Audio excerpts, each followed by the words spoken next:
banyak yang tanya teman-teman itu apa sih yang perlu dipersiapkan ketika kita itu pengen pelihara ikan diskus? Bisa dijelasin nggak? Boleh. Jadi kalau teman-teman mau pelihara ikan diskus, satu hal jangan langsung beli ikannya. Kenapa? Karena kita harus siapin dulu rumahnya nih. Rumahnya itu seperti apa sih? Kalau saran dari kami, ini kan kalau kalian lihat di sini ini buat gambaran aja ya buat teman-teman. Ini akuariumnya ukurannya 1,5 meter, 150 cm, lebarnya 50, tingginya 70. Nah, ini buat gambaran aja. Syaratnya yang paling kecil berapa sih akuariumnya kok? Kalau saran saya di 100 cm atau 1 meter lah. Ya. Paling kecil 1 meter kecil. lah. Kenapa? Karena walaupun kalian beli misalnya ukuran 2 inch 5 cm masih kecil, tapi kan ikannya pasti membesar. Membesar. Nanti begitu udah besar malah sesek, malah air kurang terjaga. Itu satu ukuran akuarium. Yang kedua adalah air. Airnya tetap harus teman-teman istilahnya lihat dulu. Ini cocok nggak sih buat ikan? Beli aja lah ikan apa? Ikan mas gitu kan yang buat pakan ikan. Iya. Kita coba rawat dulu dah di satu tempat kecil mau di ember. Ini begitu kita cor bisa nggak sih ikan itu hidup gitu kan? Itu salah satu cara ngecek yang paling gampang. Ngecek air ini bisa dipakai apa enggak gitu. Kita pakai ikan lain gitu kan, kita korbanin lah. Ikan tester kalau kita sebutnya. Kalau mau lebih pasti lagi beli lagi aja ikan yang diskus yang murah. Tapi sehat ya. Nah, pakai ikan di ember atau apa itu boleh dicoba dulu. Itu cara yang paling gampang. Cara yang paling ideal apa sih? Ya kita harus punya alatnya, kita cek dulu pH-nya, kita cek dulu TDS-nya, kita cek dulu suhunya gitu kan. Untuk parameter airnya kayak gimana? Nah, parameter yang tadi kita sebutin, diskus itu senang di pH 6,5 sampai 7,5. Terus TDS di 100 sampai 150, suhu juga 28 sampai 30. Jadi termasuk ikan yang suka dengan suhu agak hangat, 28 sampai 30 walaupun dia toleransinya bisa sampai 34. Gitu. Jadi kalau misalnya kalian punya akuarium di tempat yang dingin nih, misalnya apa ya, Batu, Malang, terus Bandung yang agak dingin, kalian harus siap heater. Dia nggak bisa dingin berarti? Untuk hobis baru mendingan main di 28. Walaupun saya bisa bilang dia bisa kok di 26. Itu yang di kolam itu 26.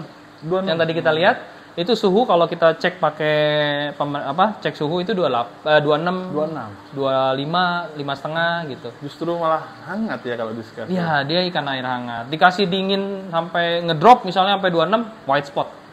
Nah, terus yang poin ketiga yang teman-teman perlu perhatikan itu adalah sistem filtrasi atau filternya. Ini nggak bisa dinegosiasi. Jadi di sini itu kan tempat di mana kotoran ikan, racun-racun itu diolah dari amonia. Kotoran ikan itu berubah jadi amonia. Amonia dirubah jadi nitrit dan nitrat. Nah, amonia dan nitrit itu tugasnya dari rumah bakteri di sini nih, filter biologis. Oh, oke. Gitu. Kalau sistem yang ada di akuarium ini dia air turun di sini, di chamber pertama. Dia filter mekanis nih, Om Kuku. Ini mekanisnya. Ya. Ini kapas ya? Kapas putih biasa aja. Lalu lanjut di sini ada spiral mat warnanya hijau dari Mountain Tree. Ini fungsinya sebenarnya saringan tambahan sekaligus filter biologis. Oke. Dari chamber 1 ini kan pindah nih air, naik. Di sini masuk ke filter biologis habis mekanis. Filter biologis di sini ya ini yang barangnya Mountain Tree. Dia bentuknya silinder. Kayak balok-balok gitu ya? Iya, dia udah di itu tinggal di apa masukin aja. Ntar dia kerja sendiri. Nah, saya bikin 4 chamber 1 mekanis, 2, 3 itu biologis. Sampai ke chamber keempat ini isinya pompa. Oh, ini pompa udah ya? Di sini pompa. Nih kalau teman-teman lihat ada pompa di situ. Kenapa sih ada kapas lagi? Ini memang polisher, penjernih terakhir lah. Kalau kotoran lolos dari sana sini, ini yang terakhir nih. Saringan terakhir lah. Saringan terakhir sebelum dari pompa dibalikin air bersih ini ke dalam akuarium. Jadi ini merupakan faktor ketiga yang utama sebelum teman-teman melihara ikan. Filter harga mati lah ya? Harga mati, iya. Oke, terus apa lagi? Nah, kalau ditambahin yang keempat adalah kunci buat teman-teman. Kalau mau pelihara diskus, cari breeder atau reseller yang kredibel. Kenapa? Karena kalian mau melihara ikan ini kan jangka panjang. Di mana kalian ada kesulitan kan kita harus minta tolong kan. Minta tolongnya sama siapa sih ya? Sama tempat beli ikannya gitu. Karena kadang kita ngalamin gitu, sering malah. Ada yang WA, ada yang ngechat. nanya problem ikannya sakit harus diapain. Terus pas kita telusurin loh ikannya juga bukan beli dari tempat kita, bukan kita nggak mau bantuin, ntar malah jadi gesekan sama orang lain. Baliklah ke tempat kalian tempat beli ikan gitu. Iya. Jangan nanyanya ke tempat lain, itu malah jadi nggak enak gitu. Ntar Betul. ya tahu sendirilah ya Om Kuku ya, itu malah jadi nggak enak lah kita sama Betul. seller lain, sama kamu juga gitu kan, sama kliennya. Jadi pastikan kalian beli ikan, kalian mau jangka panjang, pastikan di tempat kalian beli itu kalian bisa tanya-tanya, kalian bisa konsultasi, kalian bisa kalau ada problem bisa ada yang bantu gitu. Kita selalu tolak orang yang konsultasi ikan dari orang lain. Pertama ya memang belinya nggak di kita. Yang kedua adalah ini berbahaya. Ntar kita ngomong apa diadu domba, nah itu kita nggak mau. Iya, betul. Yang berikutnya mungkin Tips-tipsnya. Yang terakhir ini kali lampu ya. Diskusi itu kalau bisa pemilihan lampu juga diperhitungkan. Kenapa? Karena dia tidak suka lampu yang terlalu terang. Oh, nggak suka yang terang? Kalau dikasih terang, ikan baru kebanyakan ngumpet dia. Stres. Oh iya, saya pernah dulu pelihara ikan diskus, saya kasih lampu, dia ngumpet. Kaget dia. Iya. Kalau ada kayu pasti ngumpet di bawah kayu. Iya, di bawah-bawah. Kalau background hitam atau dia nggak ada tempat ngumpet, dia akan mojok di atas. Kayak gitu-gitu. Nah, itu faktor lampu. Kalau kalian lihat, ini lampu sebenarnya terang nih. Ini kebetulan lampu dari Main, cukup terang. Tapi, dia itu bisa disetting tingkat keterangannya saya dari sini ya. Oh, ada settingannya. Iya, ada settingan lampunya nih. Oh iya, itu tambah terang. Oh, ini cuma segini. Kan, ini cuma berapa nih? Ini nyala nih, ini 20%. iya. Bandingin 40%, 60%. Jadi kita bisa adaptasiin ikannya. Jadi nggak langsung terang jreng. Jangan gitu ya? langsung terang. Tapi kalau kalian mau beli lampu lain pastikan ya bisa diatur lah. Kalau pakan sendiri? Pakan bebas. Saran kita pelet atau burger. Kenapa? Karena lebih steril. Tapi kalau ada keterbatasan di tempat kalian, ya mentok bisa dicaci cacing beku, dia pasti suka. Udah nggak mungkin nolak. Cacing beku ya? Cacing beku. Kalau pelet juga doyan juga pelet? Pelet harus ada latihannya dulu.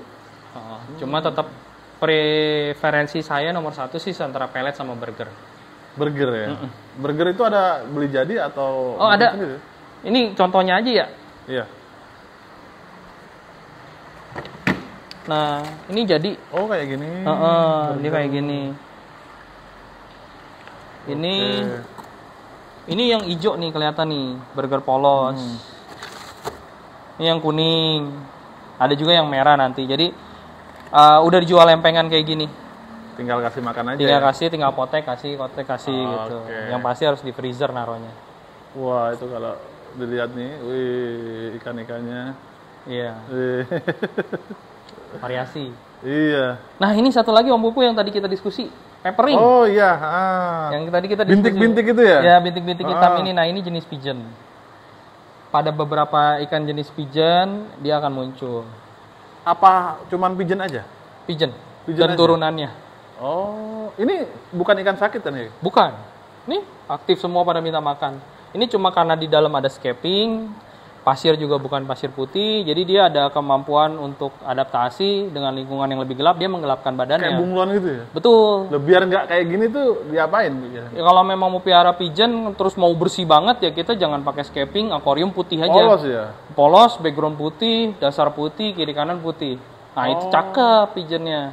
Kalau pakai scaping itu sarannya ikan apa biasanya? Ikan-ikan sebenarnya mau pakai pigeon juga nggak apa-apa, cuma ya kita bisa mentoleransi nggak ada bintik-bintik hitam sedikit gitu kan. Tapi kalau ada orang yang pengennya bening banget tuh ikannya nggak mau ada bintik putih ya kita cari ikan-ikan yang bukan base-nya pigeon. Semua bisa. Gitu. Nah ini nih contoh deh, nggak perbandingan.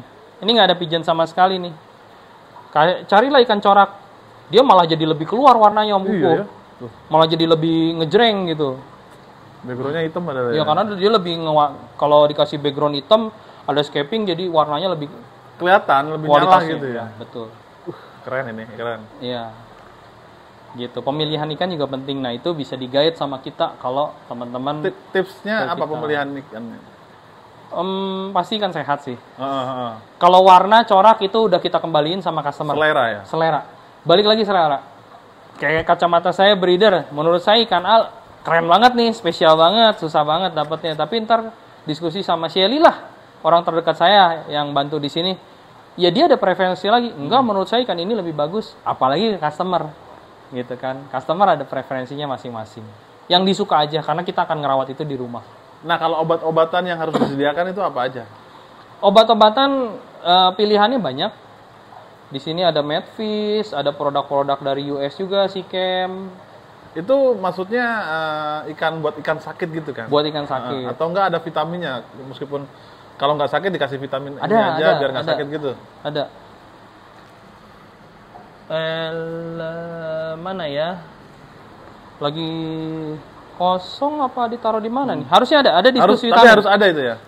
Ada diskus vitamin. Vitamin buat tambahan doang selain obat. Ini pakai garam-garam gitu juga sih? Enggak ya? Kan biasanya mau pakai juga nggak apa-apa, cuma nggak masalah. Balik lagi nih ya. Tadi kan kita sebut TDS itu 100 sampai 150. Kalau teman-teman masukin garam ikan udah naik tuh jadi 300 400. Oh iya, betul. Si Altum. Ya, itu Altum Orinoco. Oke, thank you banget ya, atas tips-tipsnya. Sama-sama. Mudah-mudahan bermanfaat buat penonton saya. Thank you banget. Mudah-mudahan sukses selalu. Nanti kita kapan-kapan main lagi. Thank you. Thank you. Thank you. Thank you.